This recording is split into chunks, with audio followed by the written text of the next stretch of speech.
हवस किसी को छोड़ती नहीं है। तो फर्क मत करें बेटियों के अंदर, इन बेटियों के अंदर फर्क करोगे तो खुद ही का घर जला बैठोगे।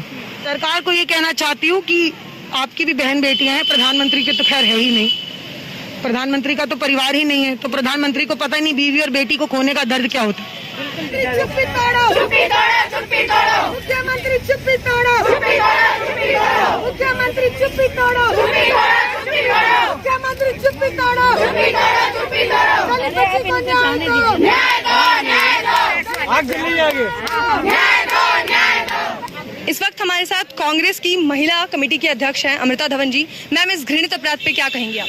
देखिए, दिल्ली में लगातार इस तरीके के अपराध होते जा रहे हैं, लेकिन हम दिल्ली को दूसरा हाथरस नहीं बनने दे सकते हैं। 9 साल की दलित परिवार की बच्ची जो है पानी भरने जाती है, शमशान घाट पे रोज पानी भरने जाती थी। पहली तो ये समस्या कि दिल्ली में क्या हालात है कि बच्चियों को शमशान घाट, जहाँ पे बच्चों को जाना भी नहीं दिया जाता, वहाँ पे जाके पानी के लिए जाना पड़ता। वहाँ उसके साथ संदिग्ध अपराध होता है, दरिंदगी होती है, पुलिस उस पर लिपापोती करने की कोशिश करती है, आरोपियों के वर्जन को मानती है। पहली बारी में जब एफआईआर होती है तो कोई ठोस एक्शन नहीं लगाया जाता है, नेग्लिजेंस की बात कर दी जाती है। जब दबाव लगाया सबने, समाज इकट्ठा हुआ, कांग्रेस पार्टी वहां पहुंची, हमारे साथी पहुंचे, तब जाकर पूरे समाज के दबाव में जाकर, दिल्ली के दबाव में जाकर अब रेप का सेक्शन लगा है। क्या इस देश और दिल्ली के अंदर पहले तो महिला होना अपराध है, फिर दलित बच्ची हो तो वो महा अपराध है, क्योंकि कमजोर वर्ग के लोगों को तो और उनकी पीड़ा को तो कोई सुनना ही नहीं चाहता दिल्ली के अंदर। जब इन परिवारों के बच्चे जाते हैं या इन परिवार के पीड़ित जाते हैं कि हमारी एफआईआर लिखिए, तो उन्हीं को कह दिया जाता है कि कटघरे में तो तुमको खड़ा कर रहे हैं। अब क्या पीड़ित का परिवार बताएगा कि सबूत क्या है? ये तो काम पुलिस का है। इन्वेस्टिगेशन करने से पहले पुलिस कैसे जजमेंट पे पहुंच सकती है कि बच्ची करंट से मर गई? ये तो वर्जन उन आरोपियों का है जिन पे बलात्कार का संगीन आरोप है, उनकी बात कैसे समझी जा सकती है, वो भी पहले ही दिन। तो हम जुडिशियल इंक्वायरी की मांग कर रहे हैं कि कोर्ट मॉनिटर्ड इसका इन्वेस्टिगेशन हो, नहीं तो ये उन्हीं केसेस की तरह रह जाएगा जो दिल्ली हाई कोर्ट में और दिल्ली कोर्ट्स में सालों सालों तक टंगे रहते हैं। हम मांग करते हैं कि दिल्ली में भी दलित आयोग बने, जैसे नेशनल कमीशन शेड्यूल कास्ट के लिए है, वैसे ही दिल्ली के अंदर दिल्ली के मुख्यमंत्री दलित आयोग बनाए, क्योंकि दलित वर्ग की बच्चियों को और परिवारों को बहुत मुश्किल से एफआईआर लिखने के लिए पुलिस जो इजाजत देती है, तो उनकी आवाज कौन बनेगा? ये हर बच्ची के बारे में है, कल उनकी है, आज हमारी होगी, कल किसी और की होगी, तो ये तो खत्म ही नहीं होगा। तो इसको रोकने का काम कौन करेगा? प्रधानमंत्री चुप है, मुख्यमंत्री चुप है। ये वो लोग हैं जो निर्भया हुआ था तो लंबे लंबे ट्वीट करते थे, कहते थे कि हेल्पलेस चीफ मिनिस्टर।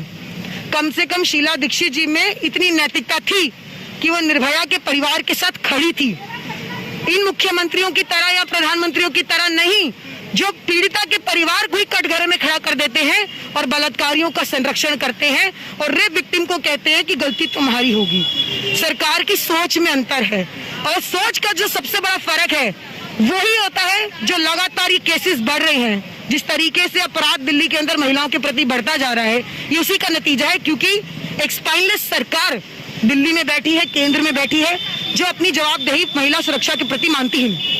मैम, चाहे वो उत्तर प्रदेश की सरकार हो, चाहे वो दिल्ली की सरकार हो, ऐसे मामलों पर प्रशासन हमेशा लिपापोती का काम करता है और सरकारें खामोशी हो जाती हैं। इस पर क्या कहेंगे आप? देखिए, आज उन्हीं की चुप्पी को तोड़ने के लिए हमने पुतला दहन किया है। हमें शर्म आती है ऐसे मुख्यमंत्री को गद्दी पे देखकर। देश के प्रधानमंत्री तो कहते हैं कि कपड़े के रंग से पहचान हो जाती है इंसान की, तो उनसे तो बात ही नहीं की जा सकती इस देश के अंदर। ये सरकारें दलित विरोधी हैं, महिला विरोधी हैं, किसान विरोधी हैं। आप किसी भी तबके को उठा लीजिए, आज हर कोई आक्रोशित है, आज हर कोई परेशान है। अगर हम इस पीड़ा के लिए उनको सुन भी नहीं सकते और एक संवाद भी स्थापित नहीं कर सकते, तो हम शायद अपनी बच्चियों के साथ सबसे बड़ी गद्दारी कर रहे हैं। इसलिए सबको आना पड़ेगा। ये बच्ची सब समाज की बच्ची है, क्योंकि कल किसी की भी बच्ची होगी और हर मिनट दिल्ली में ये हो रहा है। अगर हम आज नहीं खड़े होंगे तो फिर अगले मिनट कुछ और हो जाएगा। मैम, केंद्र सरकार प्रोग्राम लेके आती है बेटी बचाओ बेटी पढ़ाओ, और बेटियों की स्थिति जो हम पिछले कुछ सालों में देख रहे हैं वो दिन पे दिन और गिरती जा रही है। उनके साथ इस तरह के खबरें लगातार सामने आ रही हैं और उस पर प्रशासन का जो रवैया है वो सबसे ज्यादा चिंता का विषय है। बेटी पढ़ाओ बेटी बचाओ तो सिर्फ एक जुमला है, एक नारा है। इन्होंने कहा था बहुत हुआ महिलाओं पे अत्याचार, अब बदलो सरकार। हम कहते हैं कि अब बदलो निकम्मी सरकार, क्योंकि जिस तरीके से अत्याचार बढ़ता जा रहा है, महिला हिंसा बढ़ती जा रही है, इसका विरोध हम सब लगातार करते रहेंगे। ये लड़ाई इतनी नहीं है, ये लड़ाई बहुत लंबी है और उन तानाशाहियों के खिलाफ है जिन्होंने अपने किलों के दरवाजे बंद कर रखे हैं कि किसी की आवाज उनको सुनाई नहीं देती, किसी की चीख नहीं सुनाई देती, किसी का दर्द नहीं सुनाई देता है।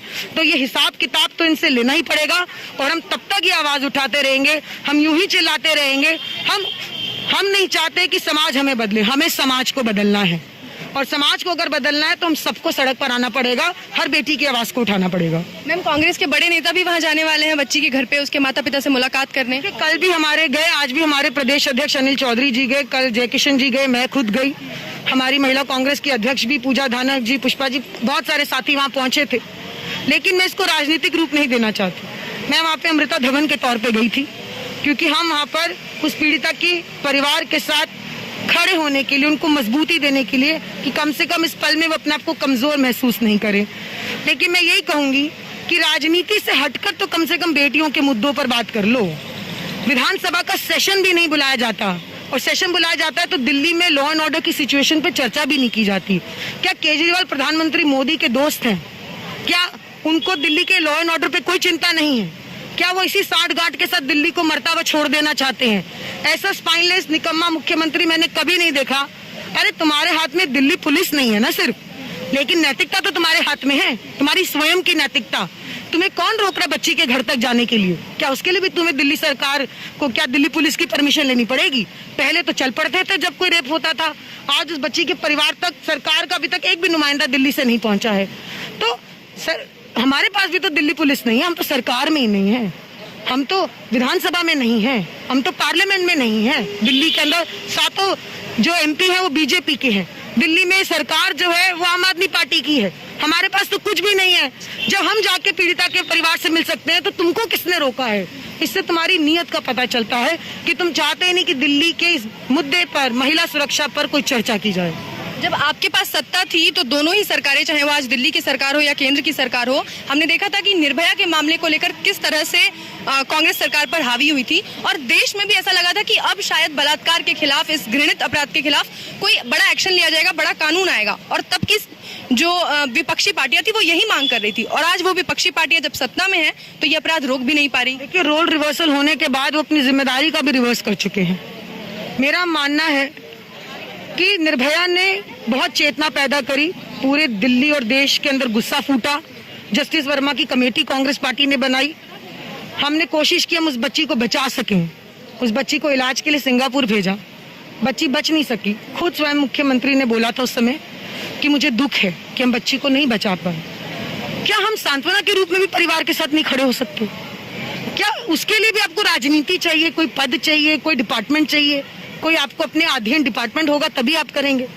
एक इंसानियत के तौर पे भी अगर मुख्यमंत्री दिल्ली के रेप पीड़ित परिवारों के पास जाकर बात नहीं कर सकते, उनको बुला के ये नहीं समझ सकते कि किस दर से वो गुजरे हैं, तो मैं समझती हूँ कि दिल्ली नरक में है।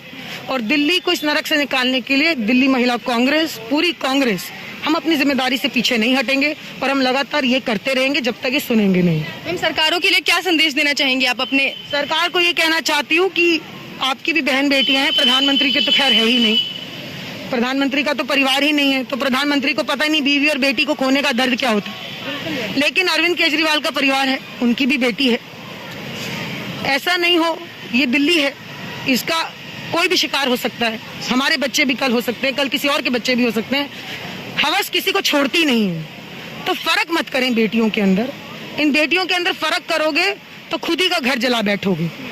तो put your house in order first. अपनी दिल्ली के लिए बाहर निकलो, सड़कों पर आओ, सरकार से सवाल करो, केंद्र सरकार से लड़ो।